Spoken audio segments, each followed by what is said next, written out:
Hi friends! Do you want to accept incoming calls on your Galaxy S4 device by waving your hand over the screen? The Air Call Accept feature lets you do that. Here's how you use this feature on your smartphone.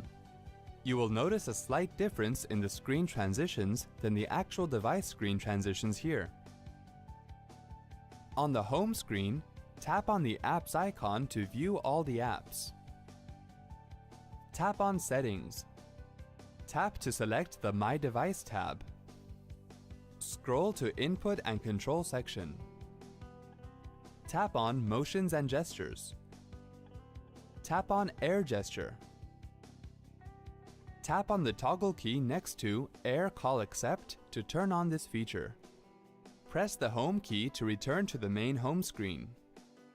Now when you receive an incoming call, you just need to wave your hand over the screen to accept the call. See? That wasn't hard at all. Thanks for watching.